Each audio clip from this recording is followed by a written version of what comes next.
What if I told you there's a secret society so powerful, so ancient, that its members have supposedly shaped the course of human history from the shadows? A group so enigmatic that even the most dedicated researchers can only guess at the true extent of their knowledge. This isn't the plot of a fantasy novel, it's the enduring legend of the 9 unknown men, a mysterious brotherhood said to guard the most dangerous secrets ever entrusted to mankind. Their story begins over 2,000 years ago under the rule of Emperor Ashoka, one of India's greatest rulers. After witnessing the horrors of war, Ashoka allegedly sought to protect humanity from its own destructive potential. He handpicked 9 brilliant minds and tasked them with safeguarding 9 books, each containing advanced knowledge too perilous to fall into the wrong hands. From propaganda that could manipulate entire populations to alchemy that might unlock immortality, these forbidden texts were hidden away, watched over by a lineage of guardians passing their duty down through the centuries. But here's where the mystery deepens. Unlike other secret societies, the 9 unknown men aren't just a historical footnote, they're a recurring whisper across time. Some claim they've influenced world events, steering the direction of science, politics, even warfare, all while remaining invisible. Others argue they're nothing more than myth, a tantalizing story spun from fragments of history and human imagination. Yet the fascination endures. Why? Because the idea of hidden knowledge, of truth so potent they must be kept from us, taps into something primal. It challenges our understanding of progress, power, and what might still lie undiscovered. What if the greatest breakthroughs in human history weren't accidents, but carefully orchestrated revelations? What if the answers to some of our biggest questions are already known, just locked away? That's the journey we're embarking on today. We'll trace the legend of the 9 unknown men from its shadowy origins to its modern-day echoes, exploring the tantalizing clues left behind. Were they real? What might their secrets have been? And if they still exist today, what could that mean for our future? Strap in, because this isn't just a history lesson. It's an investigation into one of the most captivating mysteries of all time, a puzzle that blurs the line between myth and reality. By the end, you might just find yourself questioning everything you thought you knew about the world and the forces that shape it. Emperor Ashoka's story is one of the most dramatic turnarounds in ancient history, a conqueror who became a champion of peace before the Kalinga War in the 3rd century BCE. He ruled the vast Mauryan Empire with an iron fist, expanding its borders through brutal military campaigns. But after witnessing the carnage of that battle, where hundreds of thousands were said to have perished, something inside him shattered. The scale of suffering transformed him. He renounced violence, embraced Buddhism, and dedicated his reign to promoting harmony, tolerance, and knowledge. Yet beneath this enlightened exterior, Ashoka harbored a deep fear, not of external enemies, but of humanity's capacity to weaponize its own wisdom. This fear supposedly led to the creation of the 9 unknown men.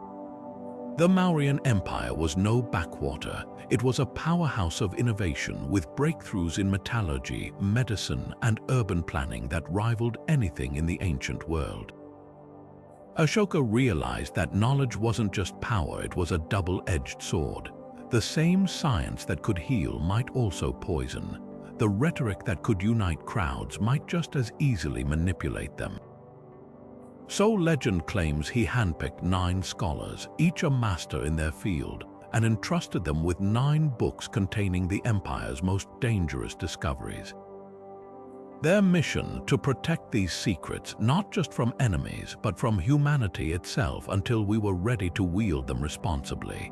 What's fascinating is how plausible this feels when you examine Ashoka's rule. His edicts carved into rocks and pillars across India preached nonviolence, but they also emphasized controlling information. He ordered officials to censor misleading rumors and spread only wholesome teachings. Some historians argue this reveals a ruler obsessed with managing knowledge, not out of tyranny, but out of a genuine belief that unchecked truths could destabilize society. The Mauryans had already invented steel stronger than anything in Europe for centuries, pioneered surgical techniques centuries ahead of their time, and even dabbled in early forms of psychology. If such knowledge fell into the wrong hands, say, a future warlord, the consequences could be catastrophic. But here's where history and myth collide. No physical evidence of the 9 books exists. No inscriptions mention the Brotherhood by name, yet the legend persists partly because it echoes a universal dilemma. How do we balance progress with responsibility? Ashoka's alleged solution, a secret council of guardians, feels like something out of a parable. But in a world where a single algorithm can sway elections or a vial of engineered virus could unleash a pandemic, the idea of a moral gatekeeper for dangerous knowledge doesn't seem so far-fetched. Maybe that's why the tale endures. It's not just about ancient India. It's a mirror held up to our own age of nuclear weapons, AI, and genetic engineering. The question Ashoka grappled with still haunts us. Can humanity be trusted with its own brilliance? The legend of the 9 unknown men hinges on those 9 forbidden books, each a vault of knowledge so advanced, so volatile, that their contents could rewrite history if unleashed. Imagine texts that didn't just predict future scientific breakthroughs but detailed them centuries, even millennia, before they were discovered. The first book allegedly dealt with propaganda and psychological warfare. In an era when rulers relied on swords and chariots, this volume supposedly outlined how to control masses through language, symbolism, and fear. Think of it as an ancient playbook for manipulating public opinion, something that feels unnervingly relevant in our age of social media and disinformation campaigns. Then there was the book on physiology, said to contain secrets of the human body that modern medicine is still piecing together. It supposedly described pressure points that could kill or heal with a touch, techniques to slow aging, even methods to suspend animation. Centuries later, Tibetan monks would speak of similar practices, like tummo breathing to control body temperature, echoes of a lost science. The third book delved into microbiology, a concept unimaginable in an age without microscopes. Yet rumors persist that it detailed the existence of microorganisms, their role in disease, and even early forms of genetic engineering. If true, it means the ancients might have understood contagion long before germ theory, knowledge that could have saved millions from plagues had it not been locked away. Alchemy, the focus of the fourth book, wasn't just about turning lead into gold. The text reportedly explored the transmutation of elements, energy manipulation, and the quest for immortality. Chinese alchemists later pursued similar goals with elixirs of life, while medieval Europeans hunted for the philosopher's stone. Were these fragmented attempts to rediscover what Ashoka's scholars had already mastered? The fifth book tackled communication, not just languages, but ways to transmit thoughts across distances instantly. Sound familiar? It's almost a prophecy of radio waves and telecommunication, technologies that wouldn't emerge for another 2,000 years. Gravity and cosmology filled the sixth and seventh books with theories that predated Newton and Einstein. Some speculate they contained advanced astronomical models, equations for anti-gravity, even blueprints for ancient flying machines like the mythical Vimanas of Hindu texts. The eighth book explored light not just as illumination, but as a tool for energy, weaponry, and perhaps even invisibility. Today, we're only beginning to harness light with lasers and fiber optics, yet this text might have laid it all out centuries ago. The final book, on sociology, was perhaps the most ominous. It supposedly held formulas for predicting societal collapse, engineering civilizations, and triggering revolutions. In other words, a guide to shaping human destiny itself. When you line up these topics, a chilling pattern emerges. Each book represents a field where knowledge, unchecked, could lead to tyranny, war, or irreversible destruction. That's the real terror of the legend. It suggests that Ashoka wasn't just hiding science, he was trying to shield humanity from its own potential for self-annihilation. And if the 9 unknown men still guard these books today, one question lingers. Are we any closer to being ready for their secrets? The first book of the 9 unknown men supposedly held secrets that would make even today's most sophisticated propaganda machines look rudimentary. Ancient texts whisper of methods to bend collective thought, to sway empires not with swords but with carefully crafted narratives. One persistent claim suggests this volume contained techniques for what we'd now recognize as mass hypnosis, rituals combining rhythmic chanting, carefully timed light patterns, and psychoactive substances to implant suggestions in the minds of thousands. This wasn't merely about controlling individuals, it was about programming entire cultures. Consider the eerie parallels to modern advertising's use of repetitive jingles or social media algorithms that exploit dopamine triggers. The ancients might have lacked digital technology, but they understood the raw mechanics of human psychology just as deeply. Historical fragments hint at how these techniques may have been deployed. Emperor Ashoka's own edicts carved across his empire didn't just share information, they shaped reality through carefully chosen words. His prohibition against false doctrines and emphasis on wholesome teachings suggest an acute awareness of how ideas spread like viruses. Centuries later, the Roman Empire would employ similar tactics, using bread, circuses, and carefully staged triumphs to distract and control. Even the medieval Catholic Church's mastery of stained glass and Latin liturgy, tools to awe the illiterate masses, echo these principles. What if these weren't independent developments, but faint echoes of a suppressed science of mass influence? The modern implications grow more unsettling when you examine 20th century propaganda. The Nazis' use of Leni Riefenstahl's films to engineer collective euphoria, or Stalin's doctored photographs erasing political enemies from history, all follow patterns that the first book might have outlined millennia earlier. Today's deepfake technology and micro-targeted political ads are simply digitized versions of ancient manipulation tools. The real question isn't whether such techniques work, we know they do, but why knowledge this potent would need guarding.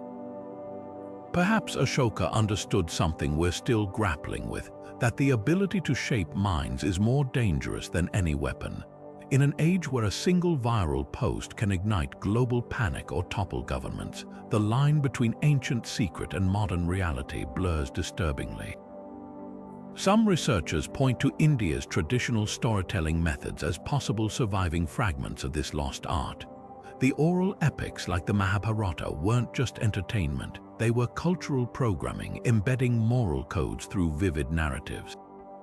The way certain Hindu mantras use specific sound frequencies to alter consciousness might be another remnant. Even the concept of dharma, with its layers of duty and cosmic order, could be seen as a sophisticated framework for societal control. These aren't crude tools of oppression, but refined systems for maintaining stability, exactly what you'd expect from a civilization that had mapped the psychology of crowds. The darkest interpretation suggests the book contained formulas for breaking societies deliberately. Imagine knowing precisely how to engineer division. What combination of fear, scarcity, and tribalism would cause a civilization to tear itself apart? Modern psychological operations in warfare use similar principles, from the CIA's MK-Ultra experiments to contemporary information warfare. If such knowledge existed in the 3rd century BCE and was deliberately suppressed, it forces us to reconsider the entire timeline of human conflict. Were historical upheavals natural developments, or the result of this forbidden science being selectively unleashed? The legend implies an uncomfortable truth, that the madness of crowds may not be random, but a science as precise as physics, one that Ashoka tried desperately to contain. The second book of the 9 unknown men reportedly held secrets that blur the line between biology and magic, a masterclass in human physiology so advanced it allegedly unlocked immortality itself. Ancient accounts describe techniques to halt aging, regenerate damaged tissue, even revive the dead. While that may sound like pure fantasy, the eerie parallels to real-world longevity research and ancient medical traditions make you wonder if there's a kernel of truth buried beneath the legend. Take Ayurveda, India's 5,000-year-old system of medicine, which already documented surgical procedures like rhinoplasty and cataract removal centuries before they appeared in the West. Its texts speak of Rasayana's elixirs to prolong life and methods to cleanse the body at a cellular level. Coincidence or fragments of a deeper science the nine were meant to protect? Modern biohackers chasing eternal youth would feel right at home with the second book's rumored contents. Silicon Valley billionaires invest millions in young blood transfusions and gene-editing startups, while scientists explore how to reverse cellular decay with NAD boosters and senolytics. Compare that to the Himalayan sages who supposedly used breath control and herbal compounds to slow metabolism to near undetectable levels, a practice mirroring today's cryogenic research. Then there's the Tamil Siddhas, ancient mystics who claim to master Kaya Kalpa, rebuilding the body from within. Their formulas, inscribed on palm leaf manuscripts, reportedly allowed some to live for centuries. Sound impossible? Harvard researchers recently extended mouse lifespans by 50% using similar principles of cellular reprogramming. The book's more extreme claims, like resurrecting the dead, gain unsettling plausibility when you examine cutting-edge science. Cryonics firms like Alka preserve bodies in liquid nitrogen, betting future tech will revive them. Labs have already successfully reanimated pig brains hours after death. Even the concept of suspended animation, where Tibetan monks could lower their heart rates to near zero in freezing conditions, finds echoes in modern trauma medicine's use of hypothermia to buy time for critical patients. It's as if these scattered breakthroughs are puzzle pieces to a larger picture the nine supposedly held intact. Perhaps most intriguing are the legends of Mama Vidya, the art of manipulating the body's 107 vital points. Practitioners could allegedly kill or heal with precise touches, a concept modern science validates through the vagus nerve's role in inflammation control and the cascade effects of acupressure. Special forces today study similar pressure points for combat, while neuroscientists map how specific nerve clusters can trigger systemic healing. The overlap is too precise to dismiss as mere folklore. So why hide such knowledge? Imagine a world where elites could live for centuries while others aged normally, or where armies could be recycled from battlefields. Ashoka may have foreseen the dystopian extremes, a caste of immortals ruling over disposable mortals. The second book's guardianship suggests a chilling calculus that some truths, however miraculous, are too destabilizing to share. As we stand on the brink of gene therapies that could rewrite mortality itself, the legend of the nine forces us to ask, not can we live forever, but should we? The third book of the nine unknown men reportedly contained knowledge so unsettling that its guardians may have suppressed it to prevent global catastrophe, an ancient understanding of microbes and biological warfare centuries before germ theory existed. Imagine a civilization without microscopes somehow mapping the invisible world of bacteria and viruses, grasping concepts like contagion vectors and immune responses long before the Black Death ravaged Europe. The legends describe formulas to weaponize disease, to tailor plagues that would target specific populations while sparing others. A horrifyingly precise science that feels ripped from a modern bioterrorism manual. Historical clues suggest this wasn't pure fantasy. The Atharva Veda, a 3,000-year-old Hindu text, mentions rituals to ward off invisible invaders, while Sushruta Samhita, an ancient surgical compendium, advised boiling instruments and using smoke to purify air, eerily mirroring modern sterilization protocols. Even more startling are accounts from Alexander the Great's invasion of India in the 4th century BCE, where Greek historians recorded Indian warriors catapulting jars of putrid mist into enemy ranks, causing waves of vomiting and fever. Were these early bioweapons developed from the third book's forbidden knowledge? The book's rumored contents grow more chilling when examined through the lens of historical pandemics. The plague of Justinian in the 6th century and the Black Death in the 14th followed trade routes like clockwork, as if someone had unlocked the principles of epidemiological spread. Venetian merchants during the Black Death instinctively used quarantine derived from the Italian 40 giorni, meaning 40 days, a practice that aligns suspiciously well with the incubation periods of known pathogens. Too precise for mere coincidence, modern science adds fuel to the mystery.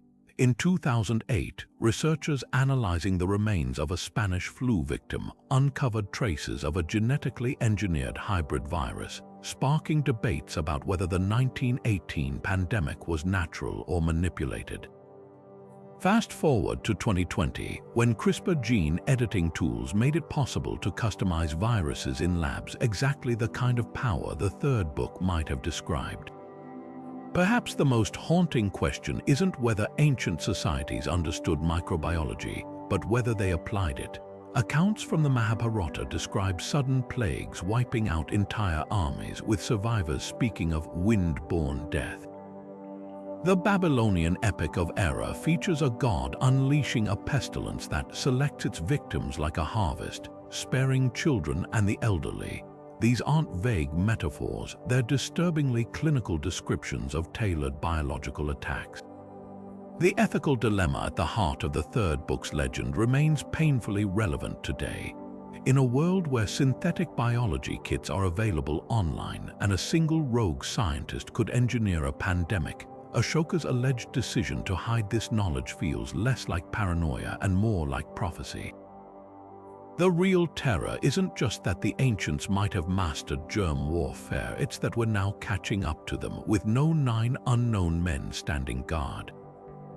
The fourth book allegedly held secrets that would make even modern chemists pause, an ancient mastery over matter itself, where lead could become gold and mere elements danced to human will. But this wasn't the alchemy of European medieval charlatans boiling urine in search of riches. The legends suggest something far more profound, a systematic science of transformation where the line between chemistry and magic blurred. The Philosopher's Stone, that mythical substance said to grant eternal life and unlimited wealth, might have been less a literal object and more a metaphor for processes the 9 unknown men guarded, processes that could rewrite the very fabric of reality. Consider the timing. The Mauryan Empire thrived during India's golden age of metallurgy, producing steel so pure it didn't rust for centuries. Witness the Iron Pillar of Delhi, standing uncorroded for over 1,600 years. Traditional histories credit this to advanced forging techniques, but what if the secret lay deeper? Ancient texts like the Rasaratna Samakaya describe methods to purify metals using mercury and plant extracts, procedures that eerily parallel modern electrolytic refining. Even more intriguing are the Dhatuvada manuscripts, which speak of seeding base metals to accelerate their ripening into gold, not through superstition, but what we'd now call catalytic transmutation. The parallels to modern particle physics are unnerving. Today's scientists routinely transform elements in nuclear reactors, turning uranium into plutonium or bismuth into gold through neutron bombardment. The ancients lacked reactors, but they might have stumbled upon natural catalysts, certain mineral compounds or microbial agents that could achieve similar results at slower rates. Chinese alchemists wrote of potable gold, a liquid that could restructure metals at room temperature, while Arabic texts mention the al-iksir, a substance that altered atomic bonds. These scattered fragments suggest a lost global tradition, one the fourth book might have codified before Ashoka locked it away. Why suppress such knowledge? Imagine an ancient world where gold could be synthesized at will. Economies based on scarcity would collapse overnight. More terrifying, the same processes that could turn lead into gold might also unlock energy sources beyond fire, proto-nuclear reactions. The Agastya Samhita, an ancient Sanskrit text, describes a recipe for constructing batteries using copper plates and acidic fruit juice, while the Drona Parva speaks of iron thunderbolts that could level cities. These aren't just myths, they're echoes of applied alchemy, the kind of power the fourth book's guardians would have been desperate to contain, the greatest irony. Modern science is now circling back to these ideas. Nanotechnology manipulates matter at the atomic scale, while quantum physicists explore how observation literally shapes reality. The Philosopher's Stone's promised transformation and immortality is being pursued through gene editing and nanorobotics. Whether myth or lost science, the fourth book's legacy challenges us to ask, are we repeating ancient mistakes or finally growing wise enough to handle the secrets the 9 unknown men once buried? The fifth book of the 9 unknown men reportedly contained secrets that would make even our digital age seem primitive, a blueprint for communication so advanced it transcended language itself. Imagine a world where thoughts could be transmitted silently between minds, where symbols carried universal meaning across cultures, where information traveled instantaneously without wires or words. This wasn't fantasy to the ancients, it was a science they may have mastered and deliberately concealed. The legends describe techniques for telepathy, not as mystical powers, but as a disciplined practice involving precise frequencies, mental conditioning, and even organic transmitters, concepts that unsettlingly foreshadow modern brain-computer interfaces and quantum entanglement theories. History offers tantalizing clues. The Vedas speak of Devyakshara, a 2-letter language understood by all beings, while Tibetan monks have practiced thought transmission for centuries, with documented cases of lamas receiving complex teachings across mountain ranges without physical contact. Even Alexander the Great's historians recorded Indian ascetics communicating silently through gestures and eye movements, an early form of nonverbal encryption. These scattered fragments suggest a deeper, suppressed understanding of how consciousness itself might broadcast and receive information. Fast forward to today and the parallels grow eerie. Neuralink's brain implants allow paralyzed patients to control devices with their thoughts, while quantum physicists explore entangled particles that mirror each other's states instantaneously across vast distances, a phenomenon Einstein called spooky action at a distance. The fifth book's rumored contents might have described similar principles using different terms: Mana's mind as the transmitter, Akasha ether as the medium. Ancient Jain texts even reference Avadhi-Jainana, a form of clairvoyance enabling perception beyond physical barriers, a concept not unlike modern remote viewing experiments conducted by intelligence agencies during the Cold War. The book's most revolutionary claim, a universal language, finds echoes in contemporary tech. Emojis, QR codes, and AI-powered real-time translation apps are crude steps toward a shared global lexicon. Just as the internet has become a digital Akashic record, the theoretical cosmic library ancient Hindus believed stored all knowledge. Some researchers point to Sanskrit's precise, mathematical structure as a potential candidate for this lost universal language. Its grammar so logical that NASA once studied it for programming artificial intelligence. Yet the darkest implication lies in how such communication could control as much as connect. If thoughts can be transmitted, they can also be hijacked. Modern concerns about neural hacking, where brain implants might be vulnerable to cyberattacks, mirror ancient warnings about mind poisons and psychic invasions described in tantric texts. The fifth book's guardianship suggests Ashoka feared not just miscommunication, but the weaponization of consciousness itself. In an era of deepfakes and algorithmic manipulation, where information warfare shapes realities, the line between ancient secret and modern threat blurs unnervingly. The real question isn't whether telepathy exists, it's whether humanity can handle it without tearing itself apart. The sixth book of the Nine Unknown Men supposedly held knowledge that would rewrite the laws of physics, secrets of gravity, not as an inescapable force, but as a variable to be manipulated. Ancient texts whisper of techniques to make stone float, to render objects weightless, even to propel vessels through the sky without wings or fuel. These weren't just myths, they were precise sciences preserved in Sanskrit terms like laghima, lightness, and garima, heaviness, concepts modern physicists now explore through quantum levitation and gravitational wave research.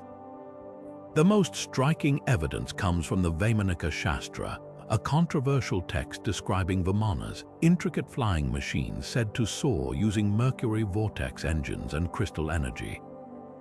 While skeptics dismiss it as medieval fantasy, the descriptions eerily anticipate technologies like ion thrusters and anti-gravity experiments. In 1968, researchers at the University of Minnesota successfully levitated small objects using acoustic waves, a phenomenon ancient Indian texts attributed to mantra Shakti, the vibrational power of sound.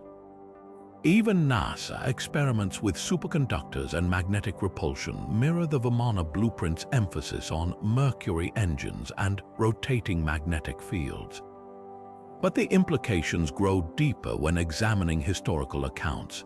The Mahabharata describes aerial battles with weapons bright as suns, while Chinese chronicles record Emperor Yao's encounter with a flying chariot in the 23rd century BCE. The Jain text Samarangana Sutradhara details flight mechanics with unsettling specificity, mentioning copper alloys and energy absorption systems, details that align uncomfortably with modern UFO reports of metallic hulls and electromagnetic propulsion.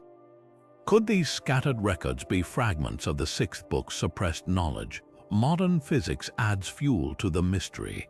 Einstein's general relativity proved gravity isn't a fixed force but a curvature in space-time, meaning it can, theoretically, be bent or counteracted.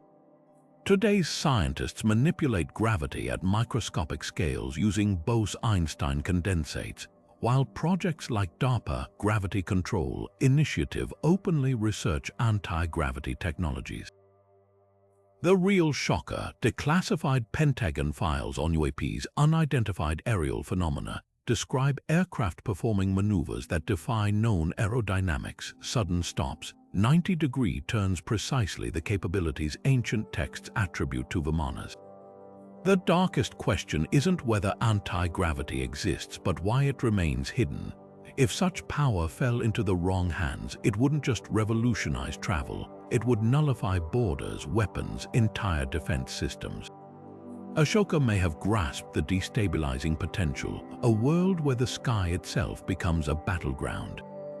As aerospace giants quietly patent gravity-defying propulsion systems, one wonders, are we reinventing the wheel or rediscovering secrets the Nine Unknown Men buried for a reason?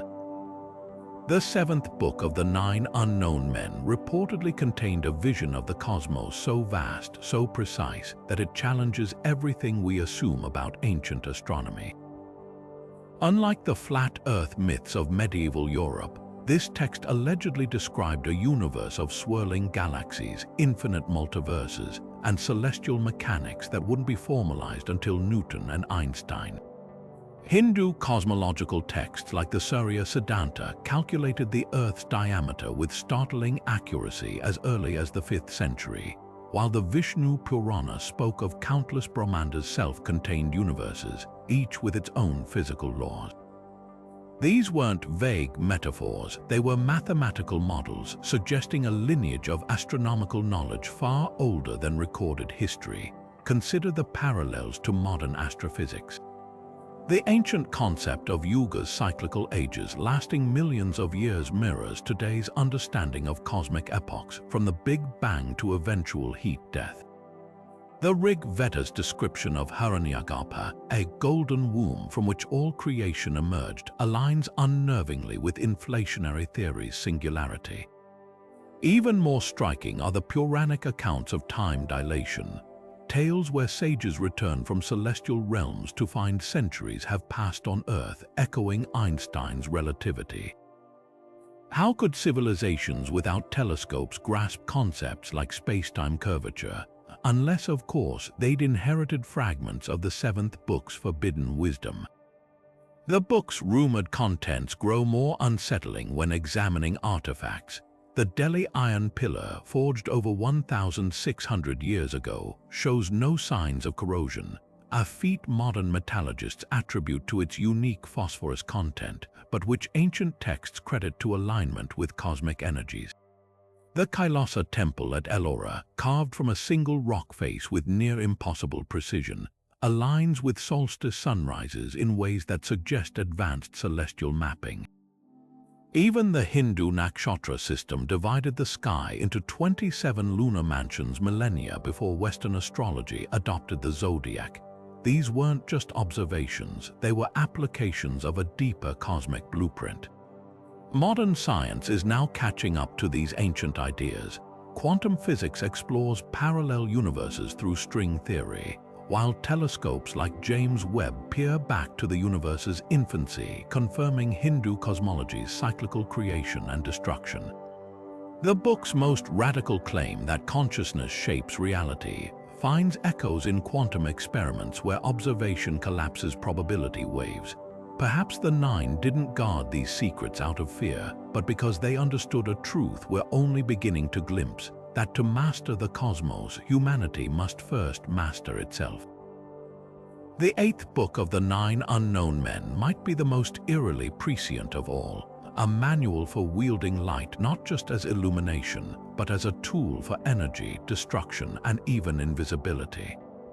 Ancient texts describe lenses that could ignite cities from miles away, mirrors that focused sunlight into lethal beams, and cloaking techniques that bent light around objects. To a civilization without electricity, these claims sound like pure mythology, yet today we're perfecting the same technologies the book allegedly warned against. Take the Greek legend of Archimedes' heat ray, where polished bronze shields supposedly set Roman ships ablaze during the siege of Syracuse. Historians long dismissed it as exaggeration until 2005, when MIT engineers recreated the effect using mirrors, achieving temperatures over 1,000 degrees Fahrenheit. Suddenly, the myth didn't seem so impossible. The parallels to modern photonics are startling. The book reportedly spoke of Surya-Canta, crystals that could amplify sunlight into searing rays, essentially describing solar lasers, a technology only realized in the 1960s. Today, militaries deploy laser weapons like the US Navy's LAWS, capable of downing drones mid-flight. Even more unsettling are the Hindu Agniastra, fire weapons said to strike with the speed of light, leaving no physical trace beyond molten metal. Compare that to fiber optic lasers used in precision welding, slicing through steel with pinpoint accuracy. The similarities aren't just coincidental, they suggest a lost science rediscovered. But the book's most revolutionary claim wasn't weaponry, it was energy. Ancient temples across India and Egypt were designed to trap and amplify sunlight, their inner chambers staying eerily illuminated without torches. The Ramayana describes palaces lit by self-radiant gems, while medieval Arab travelers wrote of Indian perpetual lamps burning for centuries without fuel. Modern experiments with quantum dots and luminescent nanoparticles show such feats might be possible. Researchers at MIT recently created a plant that glows by embedding specialized nanoparticles into its leaves, proof that biological light sources aren't just fantasy. Perhaps the most haunting application was invisibility. The Mahabharata tells of warriors vanishing mid-battle, their bodies bending light like modern metamaterials.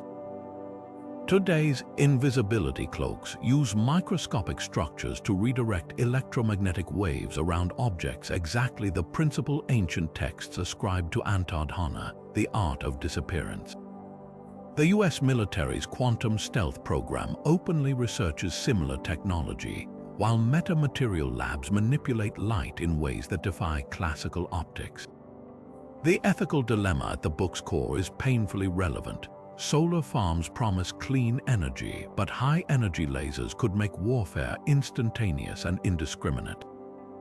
Invisibility tech might save lives on the battlefield or enable unchecked surveillance. Ashoka may have grasped what we're only now confronting. That light, the very essence of life, could also become humanity's most dangerous tool if unleashed without wisdom. As we stand on the brink of photonic revolutions, from ultra-efficient solar cells to potential light-based computers, the 8th book's warnings echo louder than ever. The 9th book of the 9 unknown men allegedly held the most dangerous knowledge of all, not just the power to manipulate matter or energy, but the blueprint for controlling history itself.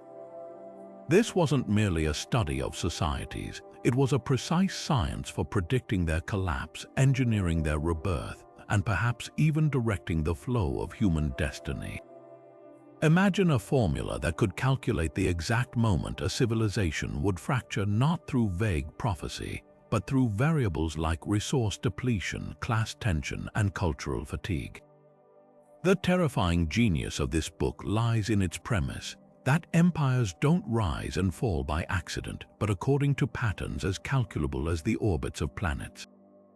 History offers eerie validations of this idea. The Gupta Empire's golden age crumbled not from invasion, but from decentralized governance and currency devaluation, factors modern economists recognize as warning signs. Rome didn't just decline, it followed a textbook trajectory of overextension, inflation, and moral disillusionment that scholars now call imperial overstretch.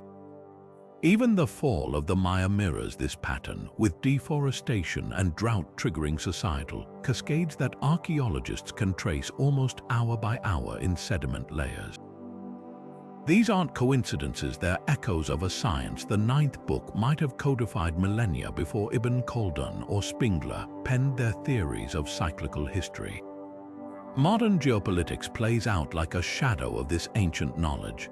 Think of the Cold War's domino theory, where strategists predicted how communism would spread based on economic despair and political vacuums.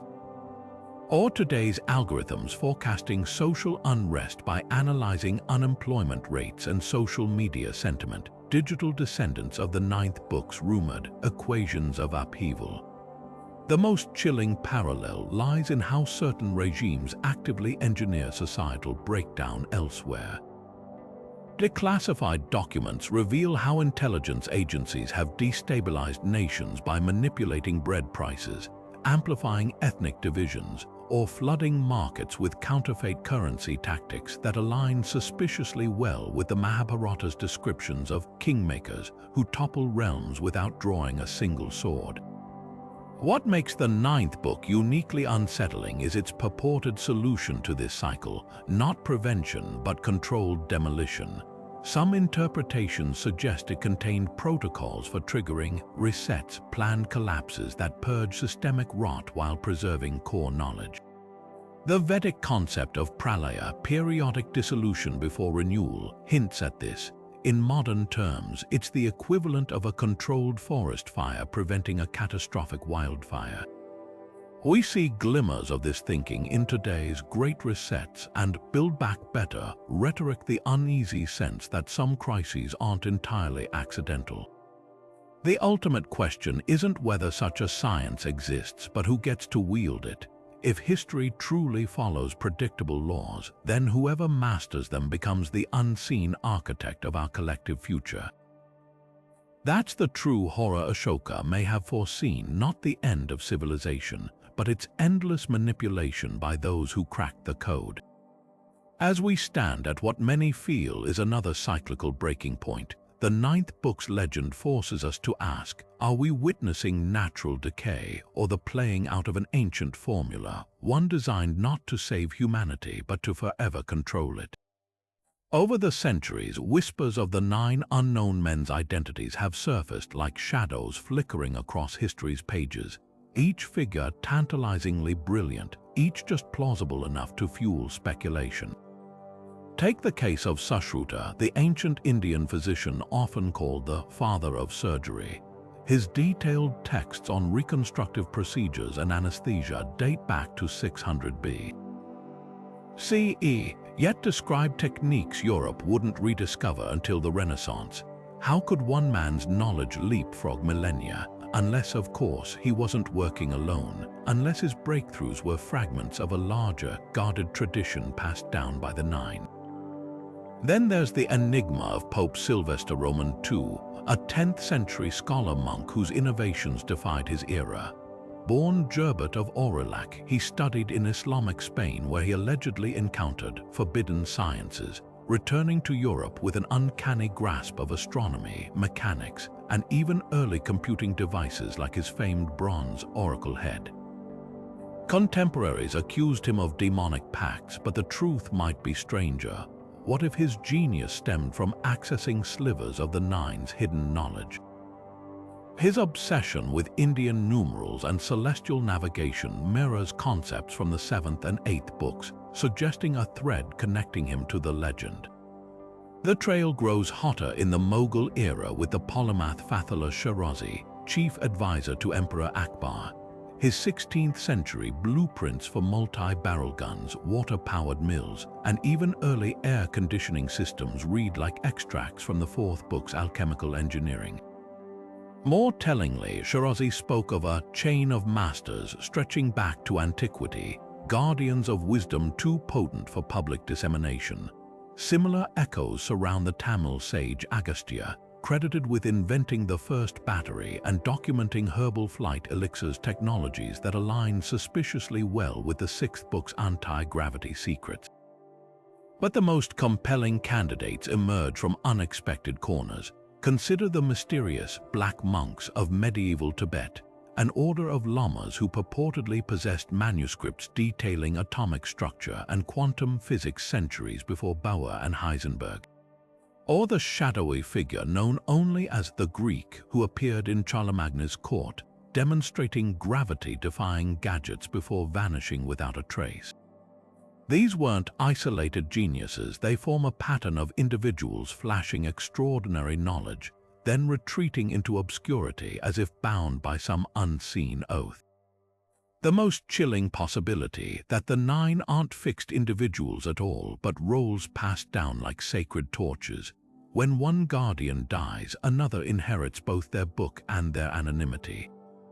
This would explain why figures as disparate as a 3rd century BCE metallurgist and an 18th century European Freemason all seem to touch the same arcane truths, threads of a tapestry woven across time by invisible hands. Whether myth or reality, their legacy forces us to confront an unsettling thought: that history's greatest minds might not have been pioneers but merely messengers. What if the 9 unknown men weren't alone in their guardianship of forbidden knowledge? Across centuries and continents, other secret societies have emerged with eerily similar ambitions, shadowy groups claiming to hold world-shaping truths just beyond public reach. Take the Illuminati, founded in Bavaria in 1776. Like Ashoka's alleged brotherhood, they sought to guide humanity's evolution from behind the scenes, infiltrating governments and institutions to steer progress. Their symbols, the all-seeing eye, the unfinished pyramid, mirror the Nine's rumored ethos. That enlightenment must be doled out carefully, lest it destroy those unprepared. Yet there's a crucial difference. Where the Illuminati allegedly sought to engineer societal change, the Nine were said to act as brakes, preventing certain doors from being opened at all. The Freemasons present an even more intriguing parallel. Their initiation rituals speak of lost builders' arts, sacred geometry, acoustics capable of shattering stone, even alchemical secrets hidden within cathedral designs. Some Masonic texts reference a great white brotherhood of adepts preserving ancient wisdom, a description that could easily apply to the Nine. And consider this: during British colonial rule in India, high-ranking Masons stationed there became obsessed with translating obscure Sanskrit manuscripts, particularly those dealing with Vimana aviation and mercury-based propulsion.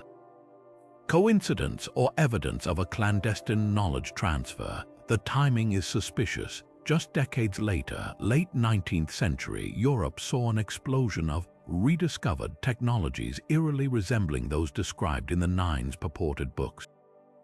Nikola Tesla's work on wireless energy transmission, for instance, bore striking similarities to Vedic concepts of Akashic energy networks.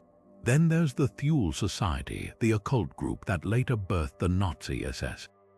Their quest for Hyperborean knowledge, a mythical Aryan science, led them to Tibet in the 1930s, where they sought scrolls on Shambhala, a hidden kingdom of enlightened masters.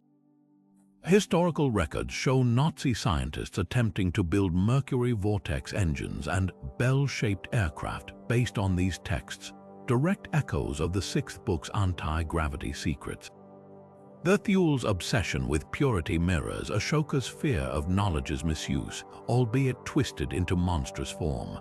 Where the Nine sought to protect humanity from itself, the Thule aimed to weaponize arcane wisdom for domination. Perhaps most telling are the shared symbols that recur across these groups. The Ouroboros, the serpent eating its own tail, appears in Hindu Tantra, Masonic lodges, and Illuminati manuscripts alike, representing cyclical knowledge too potent to release. The Sri Yantra's interlocking triangles show up in Kabbalistic mysticism and Rosicrucian diagrams, all hinting at a geometric language underlying reality. These aren't random overlaps, they're breadcrumbs suggesting a fragmented tradition passed down through separate channels.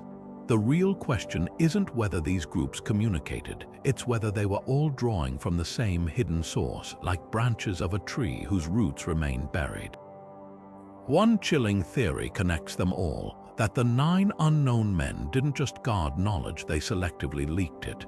Imagine key figures across history being subtly guided, their discoveries actually careful releases of pre-existing truth. Galileo's astronomy, Paracelsus's medicine, even Einstein's relativity might not have been breakthroughs but timed revelations. This would explain why so many founding figures of modern science, Boyle, Newton, Leibniz, were also ardent alchemists and esotericists. They weren't dabbling in superstition, they were piecing together scraps of a much older puzzle. The pattern suggests a sobering possibility. Maybe secret societies aren't rivals but cells, each custodizing different fragments of a complete science too dangerous to reassemble. From Ashoka's council to modern technocrats, the thread remains unbroken. Knowledge isn't free because freedom without wisdom is chaos. As we stand on the brink of AI and genetic engineering, the old dilemma resurfaces. Who gets to decide when humanity is ready? The answer might lie in whether these groups still walk among us, silently judging our progress from the shadows. Among the most compelling figures tied to the Nine unknown men is Vikram Sarabhai, the father of India's space program. This brilliant physicist, instrumental in launching the country's first satellite, reportedly possessed an uncanny familiarity with ancient Sanskrit texts on aerodynamics, knowledge far ahead of its time. Colleagues recalled his ability to quote obscure passages from the Vaimanika Shastra, the very text describing Vimanas, when discussing modern rocket designs. Even more intriguing are declassified ISRO files noting Sarabhai's secret meetings with Himalayan monks during the 1960s, where they allegedly exchanged manuscripts on energy crystallization techniques. While skeptics dismiss this as nationalist myth-making, the timing raises eyebrows. Sarabhai's breakthroughs in cosmic ray research coincided precisely with these encounters, as if someone had handed him fragments of a forgotten science. Then there's Jacques Bergier, the French resistance fighter turned esoteric researcher. In his controversial 1960 book, The Morning of the Magicians, Bergier claimed direct contact with a member of the Nine during World War II. According to his account, this mysterious informant revealed that Hitler's obsession with occult technologies, from mercury-powered engines to sound-based weapons, stemmed from intercepted fragments of the society's knowledge. Bergier's informant allegedly warned that Nazi scientists had reconstructed portions of the sixth book's anti-gravity research, leading to their infamous Die Glocke experiments. While historians largely dismiss Berger's tale as sensationalism, declassified OSS files confirm the Nazis did indeed dispatch teams to Tibet and India in search of mechanical secrets from antiquity. The line between conspiracy and documented history blurs uncomfortably here. Less known but equally fascinating is Louis Jacquelet, a 19th-century French judge stationed in colonial India. His meticulously detailed journals describe encounters with Brahmin scholars who demonstrated seemingly impossible feats, predicting solar eclipses without instruments, reciting mathematical proofs unknown in Europe, even manipulating plant growth rates using chanted frequencies.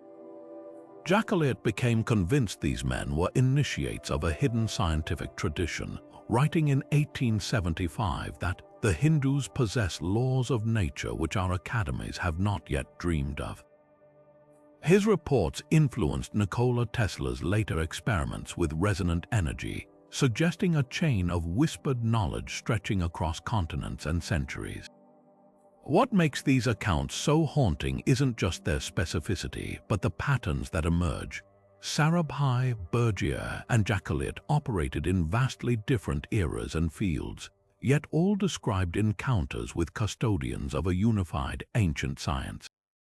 Each came away transformed, Sarabhai integrating temple architecture into launchpad designs, Berger warning of militarized occultism, Jacquelet smuggling coded manuscripts back to Europe. Their stories share eerie commonalities: Himalayan intermediaries, references to Mercury-based energy, sudden leaps in understanding that defy conventional timelines of scientific progress.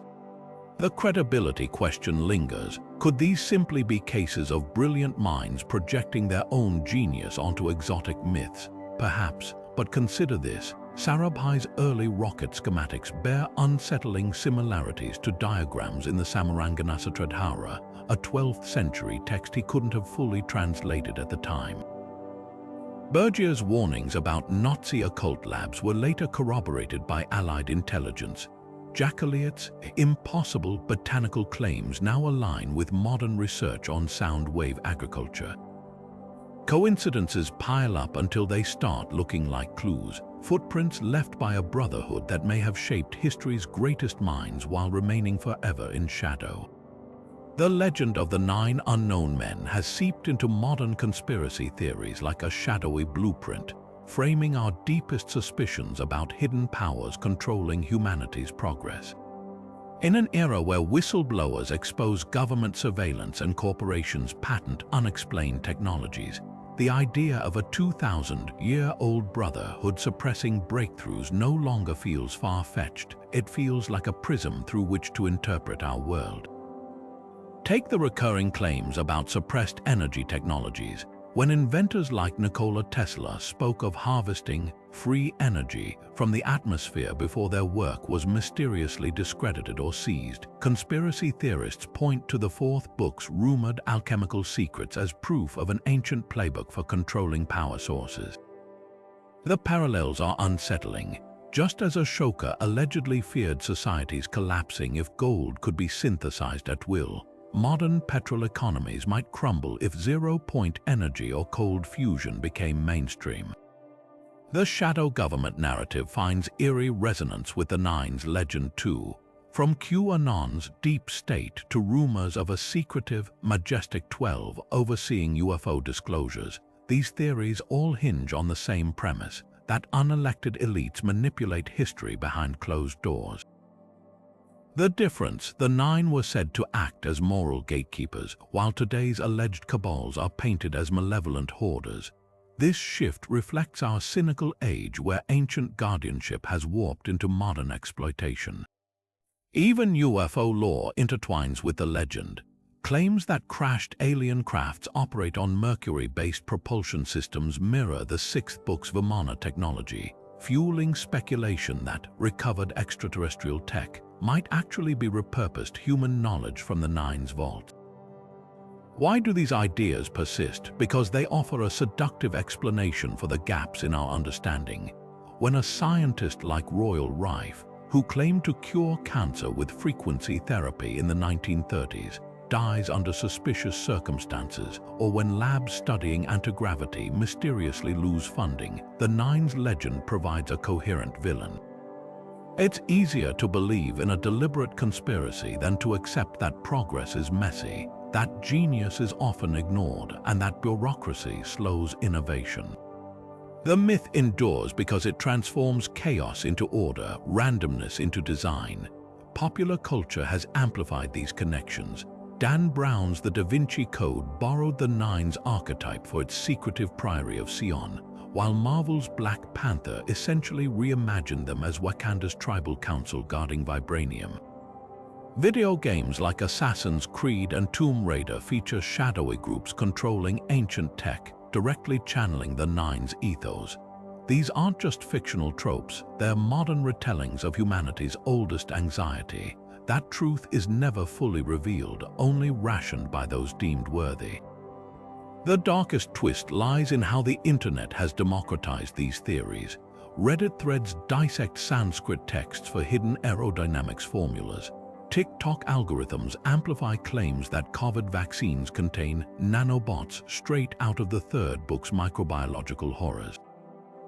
In a world drowning in information yet starved for wisdom, the Nine's legend mutates into new forms, no longer just a cautionary tale but a weaponized narrative. That's the real power of this ancient myth. It adapts, it explains. And above all, it forces us to confront an uncomfortable question. In our rush to uncover secrets, have we become the very threat Ashoka feared? The idea that ancient civilizations might have grasped concepts like microbiology or gravity centuries before modern science seems like pure fantasy until you examine the evidence with an open mind. Take the third book's alleged knowledge of microorganisms. The Sushruta Samhita, written around 600 BCE, describes invisible, seed-like entities that spread disease through water and air, while Charaka's ancient medical texts warn against living creatures too small for the eye contaminating wounds. These aren't vague poetic metaphors, they're startlingly accurate descriptions of germ theory, predating Louis Pasteur by over 2 millennia. Even more compelling are the purification rituals in early Ayurveda boiling water, fumigating surgical tools with aromatic herbs practices that align perfectly with modern sterilization protocols. Could these be fragmented survivals of the Nine's suppressed microbiology? Then there's gravity. Newton gets credit for discovering it in the 17th century, yet Sanskrit texts like the Siddhanta Shiromani calculated planetary motions using gravitational pull as early as the 12th century. The Vedas speak of Gurutvakarshan, a force of attraction binding the cosmos, while Jain cosmologies depict planets suspended in space by invisible threads of energy. These concepts eerily anticipate Einstein's spacetime curvature, suggesting a lineage of celestial mechanics far older than recorded history, the clincher. The Mahabharata describes arrows that couldn't be shot straight due to a sky drag, an almost perfect analog to atmospheric resistance and gravitational pull. But here's where skepticism kicks in.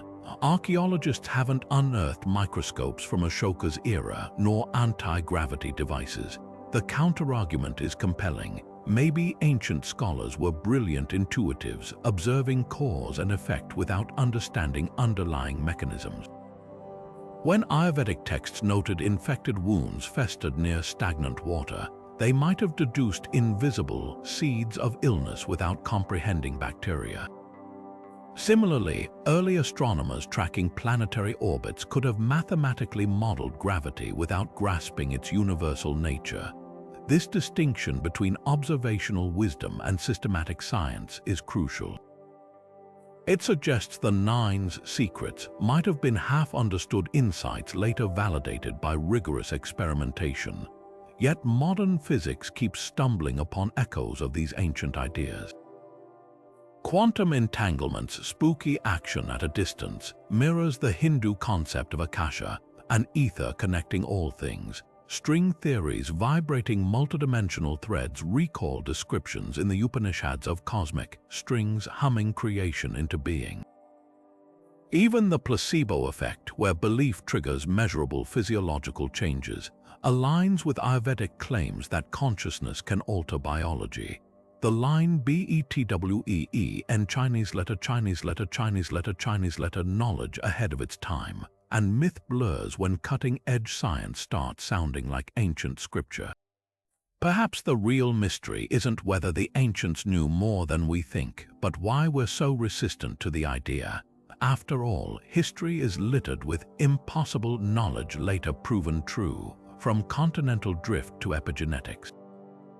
Maybe the Nine's greatest secret was this: that human genius isn't linear but cyclical, with truths discovered, buried, and reborn across ages. As we stand on the brink of unlocking quantum biology and consciousness-based physics, their legend challenges us to ask, are we innovating or simply remembering? Could the same shadowy brotherhood that once guided emperors have also shaped the birth of modern India?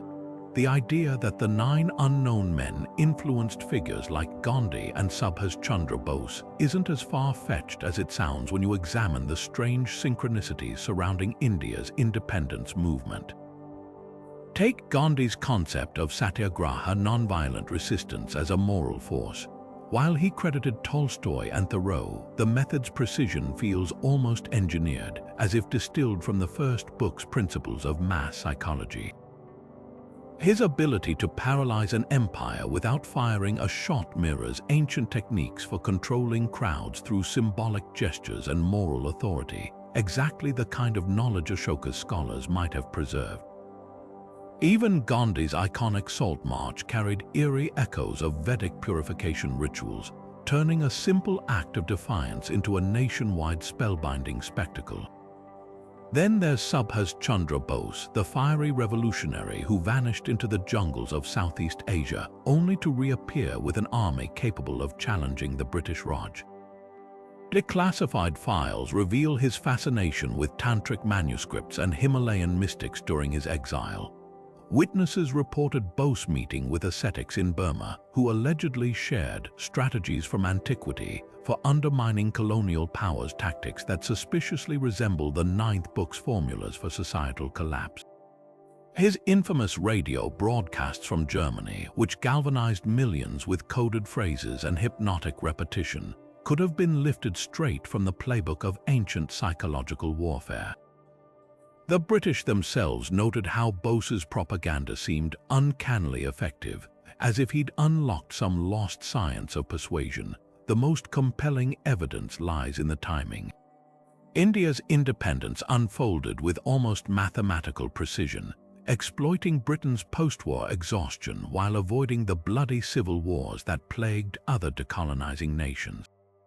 Gandhi's movement synchronized perfectly with British vulnerabilities, while Bose's campaigns diverted critical resources at pivotal moments. This wasn't just shrewd politics, it resembled the controlled societal engineering described in the Ninth Book's pages. Even the partition's chaos, often seen as a failure, achieved a grim efficiency, shattering British prestige while preventing prolonged conflict. Modern researchers point to odd details that defy conventional explanations. Nehru's private letters reference advisors from beyond the mountains who predicted geopolitical shifts with unsettling accuracy. Sarvepalli Radhakrishnan, India's philosopher-president, openly studied texts on yukti, an ancient science of strategy said to be guarded by Himalayan sages. Most telling are the reports from British intelligence officers who noted that key Indian leaders would suddenly adopt new tactics after visits to remote ashrams or meetings with unassuming scholars. One agent's memo from 1942 ominously states, "They fight not as men learning, but as men remembering." Whether the Nine directly intervened or simply left fragments of their knowledge to be rediscovered, their shadow looms over this pivotal chapter. The deeper truth may be even stranger, that India's independence wasn't just a political revolution, but the reawakening of an ancient science of liberation, passed down through whispers and waiting for the perfect moment to bloom. As we peel back these layers, one question lingers. If the freedom struggle was indeed guided by hidden hands, what other turning points in history might carry their fingerprints? The legend of the 9 unknown men has captivated creative minds for over a century, morphing from obscure folklore into pop culture mythology through novels, films, and games that each reinvent the Brotherhood for new generations. British author Talbot Mundy cemented their modern image in his 1923 adventure novel The 9 Unknown, portraying them as benevolent guardians wielding advanced psychology and hypnosis to guide humanity. Mundy's interpretation, framing the 9 as spiritual scientists rather than shadowy manipulators, set the template for later depictions, blending Eastern mysticism with proto-superhero tropes decades before comic books popularized secretive orders of ancient wisdom.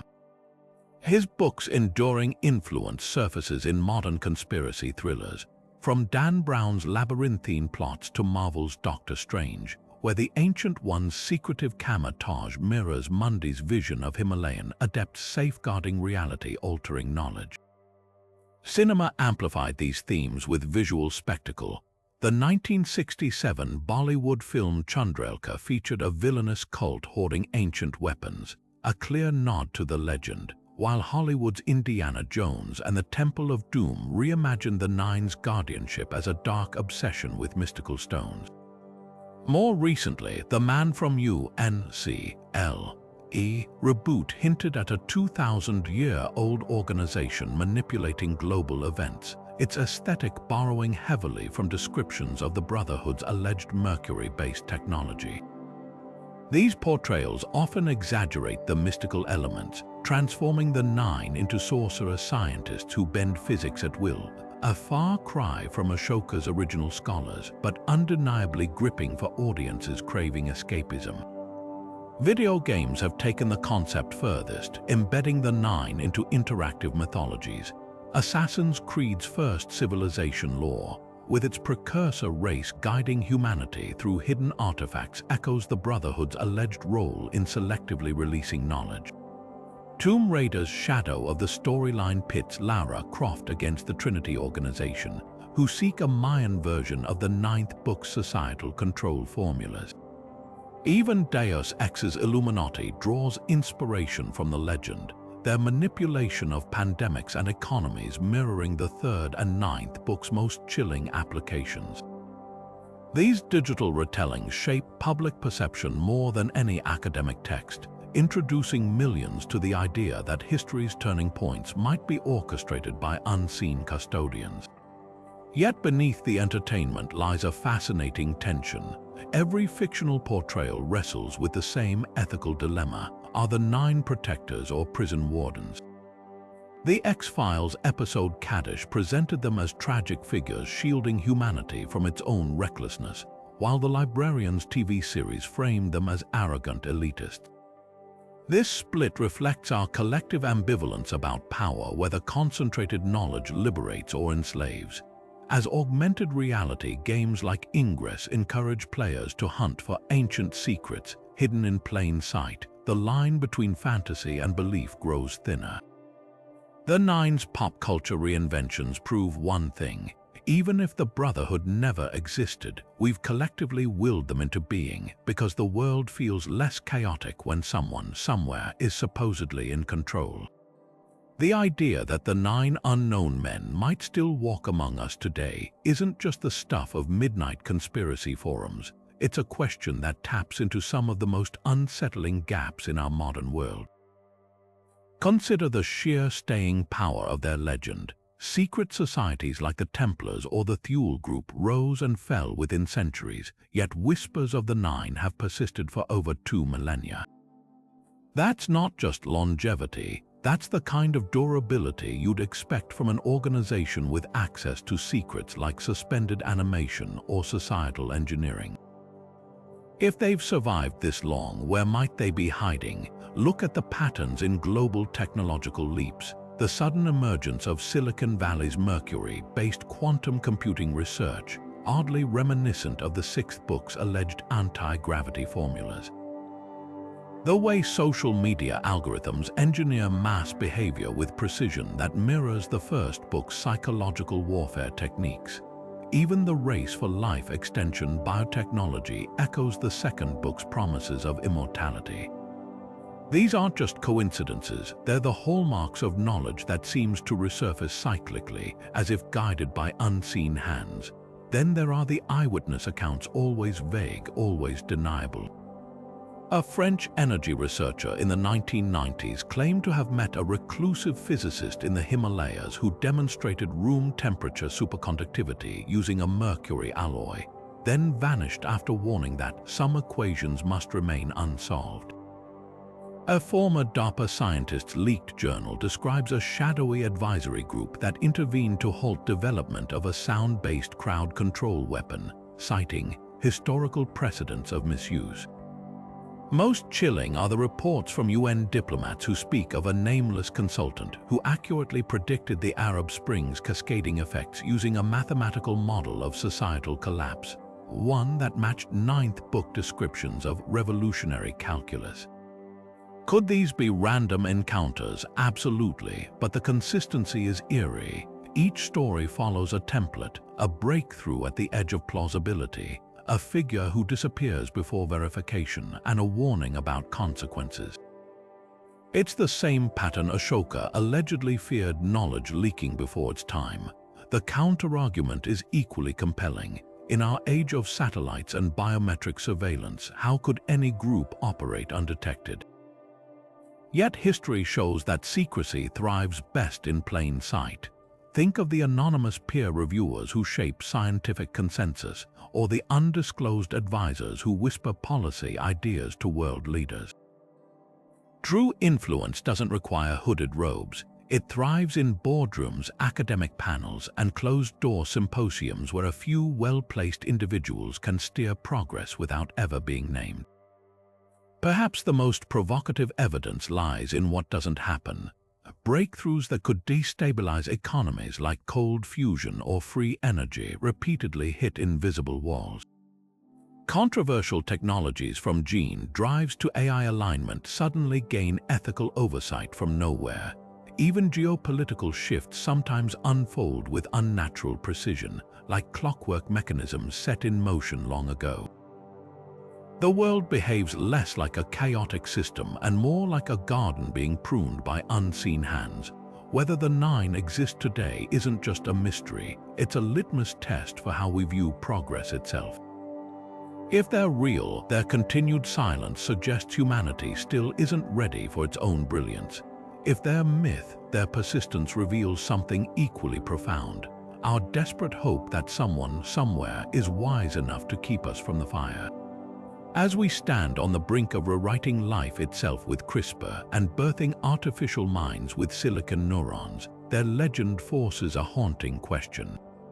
Are we the generation that finally outgrows the need for guardians, or the one that proves why they were necessary all along? For every tale of hidden masters guiding history, there are just as many voices calling the entire concept of the Nine Unknown Men an elaborate fantasy, a patchwork of folklore and wishful thinking stitched together over centuries. Mainstream historians point to the glaring absence of physical evidence. Not a single Ashokan edict, temple inscription, or archaeological find directly references this secretive brotherhood. The earliest known mention comes from French author Louis Jacqueline in the 1870s, over 2,000 years after Ashoka's reign. That's like claiming Julius Caesar had a covert science team without any Roman records to back it up. Even the 9 books of forbidden knowledge never materialize outside of legend, leaving skeptics to argue they're as real as Atlantis or El Dorado, symbolic rather than literal. The timeline itself raises red flags. Ashoka ruled in the 3rd century BCE, yet many alleged proofs of the Nine's influence, like medieval flying machines or Renaissance alchemy, appear thousands of years later. If this group was so meticulous about secrecy, why would their handiwork suddenly surface in fragmented, dramatic ways across unrelated cultures? Renowned historian Ramila Thapar compares it to finding a single puzzle piece and declaring you've seen the whole picture. Without a continuous chain of documentation, the legend crumbles under scrutiny. Even the tantalizing connections like similarities between ancient texts and modern tech could simply reflect universal human ingenuity. After all, Mercury's unique properties fascinated both Vedic scholars and Victorian chemists independently. Psychological explanations offer another lens. Humans are pattern-seeking creatures wired to find meaning in chaos. When faced with historical anomalies like the Delhi iron pillars, rust resistance, or the Kailasa temple's precision, it's comforting to attribute them to hidden geniuses rather than accept that ancient artisans might have been far more advanced than we assumed. This mystery fallacy fuels countless conspiracy theories, from pyramid construction to UFOs. Cognitive scientist Maya Verbeck notes how the Nine's narrative checks all the boxes for a compelling myth: secrecy, exclusivity, and the promise of lost grandeur. It's not evidence of a cover-up, it's evidence of our brains craving coherent narratives even when none exist. The most damning critique comes from cross-cultural analysis. Similar secret societies, China's 9 Immortals, the Islamic Brethren of Purity, appear in other traditions, often with identical tropes: 9 members, forbidden texts, and world-shaping influence. Comparative mythologist Joseph Campbell would recognize this as a classic monomyth, a recurring story structure reflecting shared human anxieties about power and knowledge. The 9 unknown men might simply be India's version of a universal archetype, not a historical reality. Yet skeptics concede one intriguing point: the legend's endurance speaks to something deeper than mere fantasy. Whether real or imagined, the 9 symbolize an eternal tension between curiosity and caution, between our hunger for progress and our fear of its consequences. In that sense, they're as alive today as ever, not as shadowy figures but as mirrors. Every debate about regulating AI or censoring dangerous research echoes Ashoka's alleged dilemma: who gets to decide what humanity is ready to know? The truth might be simpler than we'd like. Perhaps the real power of the 9 lies not in their existence, but in the questions they force us to ask about ourselves. The idea of enlightened guardians protecting dangerous secrets isn't unique to India. It's a recurring motif woven through civilizations separated by oceans and centuries. Take Tibet's legendary Shambhala, a hidden kingdom said to be ruled by the Rigdan kings, immortal beings who safeguard esoteric knowledge until humanity is spiritually ready. Like the 9 unknown men, these monarchs allegedly possess texts predicting future catastrophes and technologies, their palace walls lined with mechanical birds that sound suspiciously like drones. Tibetan monks still speak of the Kalachakra Tantra, a wheel-shaped diagram encoding advanced cosmology and bioengineering principles, knowledge so potent it's only taught orally to prevent misuse. The parallels are uncanny. Both traditions describe a lineage of keepers judging when or if to release fragments of wisdom. Ancient Egypt's shadowy priesthoods fit the same pattern. The Temple of Thoth at Hermopolis was rumored to house the emerald tablets, containing alchemical secrets that could transform reality itself. Initiates underwent grueling trials to prove their worthiness, mirroring Ashoka's selective guardianship.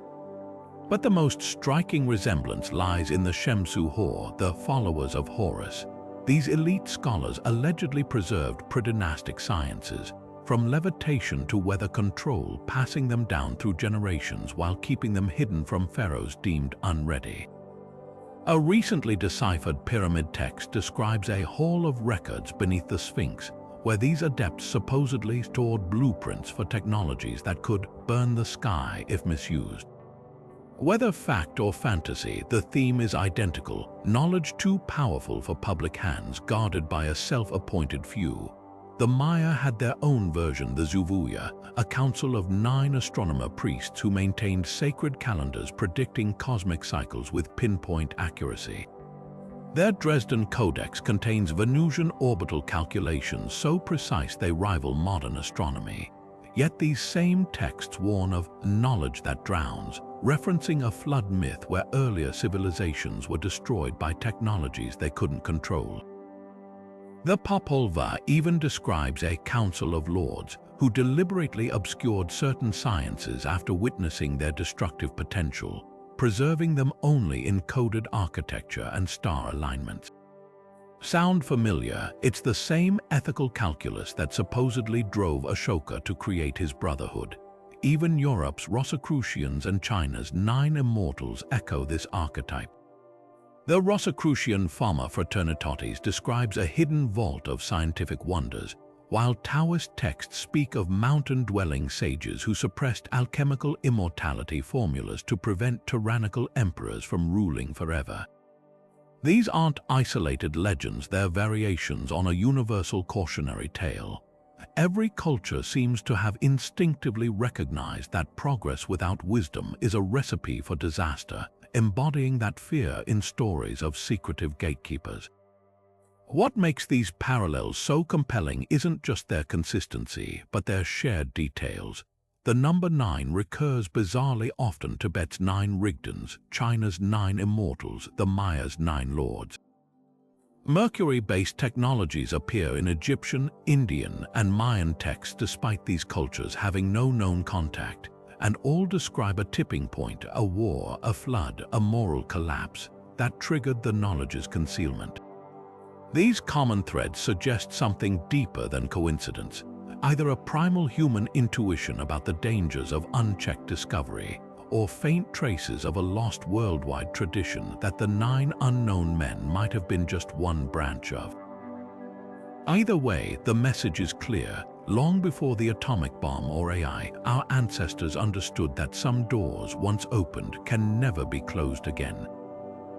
At the heart of the 9 unknown men legend lies a moral quandary that still haunts our technological age. Does humanity have the right to all knowledge, or are some truths too dangerous to uncover? This isn't just about ancient books or shadowy councils. It's a fundamental tension between 2 visions of progress. One champions absolute freedom of discovery, arguing that suppressing knowledge stalls our evolution. The other warns that without wisdom to match our intellect, we're children playing with dynamite. Both perspectives have chilling real-world precedents. When Nazi scientists experimented with atomic research, their breakthroughs could have incinerated cities, and eventually did when other nations replicated them. Conversely, when the Catholic Church silenced Galileo for declaring the Earth moved around the sun, it arguably delayed scientific enlightenment for generations. The 9's alleged choice, to withhold rather than share, forces us to ask which scenario we fear more: the horrors of unleashed discovery or the stagnation of enforced ignorance. Consider modern parallels like CRISPR gene editing. The technology offers potential cures for genetic diseases, yet the same tools could engineer designer babies or ethnic-targeted bioweapons.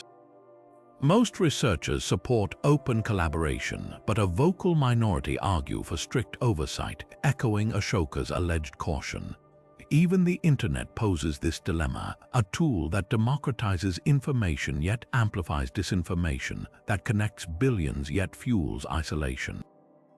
The unsettling truth is that every major leap in human capability has been a double-edged sword. Fire cooked our food but burned our villages. Nuclear power lights our cities but threatens apocalypse.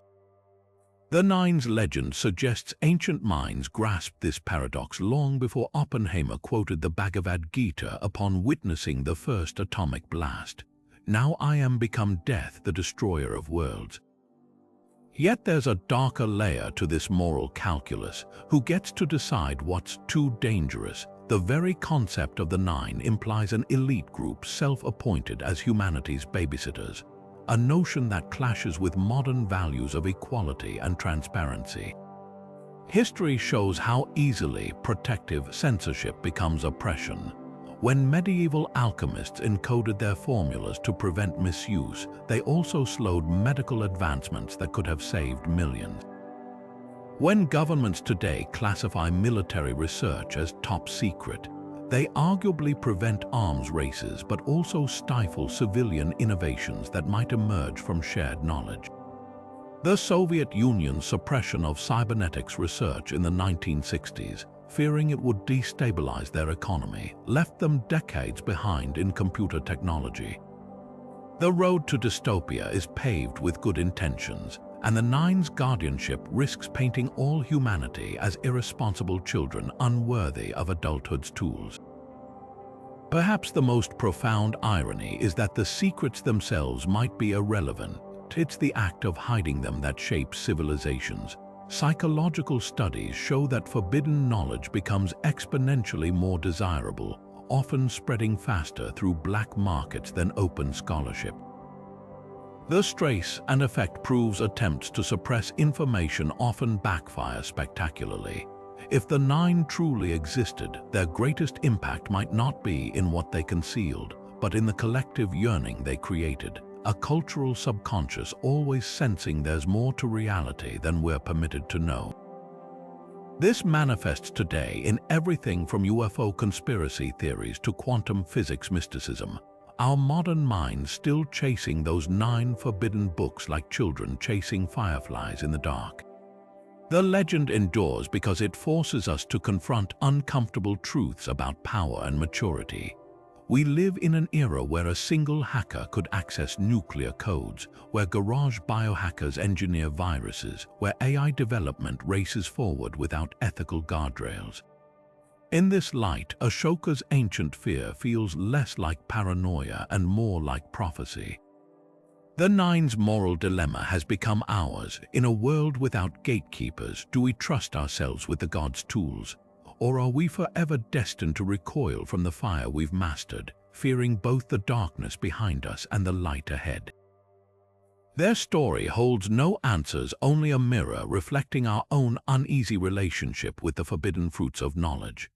The quest to unlock the secrets allegedly guarded by the 9 unknown men has shifted from ancient temples to cutting-edge labs, where governments and billionaires are pouring billions into technologies that sound ripped straight from those forbidden books. DARPA Gremlin's program developing mid-air retrievable drones echoes the 6th book's descriptions of reusable aerial vehicles, while their Biological Technologies Office experiments with neural interfaces that could one day enable the telepathic communication hinted at in the 5th book. Over at Google's Calico Labs, researchers are racing to crack biological aging, pouring resources into senolytics and telomere manipulation, precisely the kind of life extension science the 2nd book supposedly detailed millennia ago. Even NASA's work on warp drive propulsion and metallic hydrogen fuels feels eerily adjacent to the 7th book's cosmic theories and the 4th book's alchemical transmutations. Private ventures are chasing these mysteries with even fewer restraints. Silicon Valley's elite have quietly funded startups exploring everything from mercury-based propulsion, a nod to the Vimana lore, to quantum healing devices inspired by Ayurvedic mama points. PayPal co-founder Peter Thiel's investments in parabiosis, where young blood is transfused to reverse aging, mirror the 2nd book's rumored rejuvenation techniques. Then there's the rise of neurohacking companies like Kernel, developing brain implants to enhance cognition, an unnerving parallel to the 1st book's psychological mastery. These aren't fringe experiments, they're mainstream pursuits with staggering budgets, suggesting the Nine's forbidden sciences are now being reinvented rather than rediscovered. The most telling projects are those shrouded in secrecy. Aerospace giants like Lockheed Martin have patented devices resembling anti-gravity systems, using high-frequency gravitational wave manipulation language that could have been lifted from the 6th book. Classified Pentagon programs studying metamaterials for invisibility cloak technology align with the 8th book's light-bending principles. Even the sudden interest in psychedelics like DMT for consciousness research recalls ancient practices said to unlock the telepathic abilities described in the 5th book. The pattern is undeniable. What was once deemed occult is now simply classified or proprietary. But the critical question isn't whether we're close to replicating these achievements, it's whether we've learned the lessons Ashoka allegedly feared we'd ignore.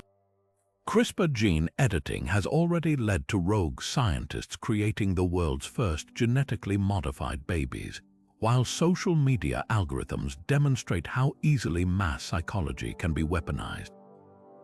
The irony is palpable. Our era may not need the 9 secrets because we're stumbling into the same discoveries through brute force science, raising the specter of history's most chilling what if. What if those ancient guardians weren't hiding knowledge from us, but protecting us from knowledge we're still not mature enough to wield? The final frontier may not be space or technology, but wisdom itself. As quantum computing inches toward reality and AI begins rewriting its own code, we're approaching thresholds the 9 supposedly guarded for millennia. Their legend endures not as a relic but as a warning etched in time, one we're racing toward with both brilliant innovation and reckless haste, like children finding matches in the dark. The legend of the 9 unknown men endures because it speaks to something timeless, the tantalizing idea that hidden hands might be guiding humanity's journey, nudging us away from self-destruction while quietly unlocking doors to forbidden knowledge. Whether myth or reality, their story resonates across centuries because it mirrors our deepest anxieties and aspirations. We live in an age of quantum leaps and existential risks, where a single breakthrough could save or doom civilization. The notion that someone or something might be curating these revelations taps into our collective longing for order in the chaos. Look at how the legend adapts to every era.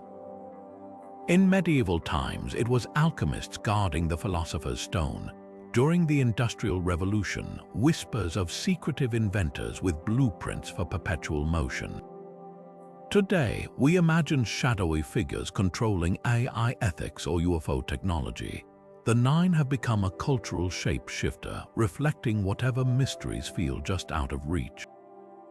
That's why their story thrives in YouTube conspiracy deep dives and prestige TV dramas alike. It's not just about ancient India, it's about the uneasy relationship between power and responsibility that defines our modern world. Yet the unanswered questions are what keep us coming back. If the 9 existed, why allow so much suffering? Why suppress life-saving knowledge while permitting nuclear weapons? Maybe the truth is messier. Perhaps they're not flawless guardians, but fallible humans making impossible choices. Or maybe, as some theorists suggest, their influence is subtler, not outright control, but gentle course corrections through key individuals like Sarabhai or Tesla, nudging history toward enlightenment. What's undeniable is how the legend challenges our assumptions. It asks us to consider whether progress is truly linear, if every discovery might be a carefully timed revelation. When you examine how often breakthroughs happen simultaneously across unrelated labs like calculus appearing in both Newton and Leibniz's work, it makes you wonder. Coincidence or something more? The 9's enduring appeal lies in these gaps, the spaces where history feels too neat, too synchronized to be random. Now it's your turn. Dive into the primary sources, Ashoka's edicts, the Vaimanika Shastra, Jacqueliot's journals, and see what connections you uncover. Share your wildest theories in the comments. Could modern science be reinventing their wheel? Are today's tech billionaires unwitting heirs to this ancient legacy? And most hauntingly, if the 9 are real, what might they be preparing us for next? Before you go, hit like if this mystery gripped you, and subscribe for more deep dives into history's shadowed corners. Because here's the final twist: whether the 9 unknown men ever existed might matter less than what their legend reveals about us. Their story is a mirror reflecting our awe at human potential and our terror at what we might do with it. So keep questioning, keep searching. After all, the greatest secret might be that the truth was inside you all along.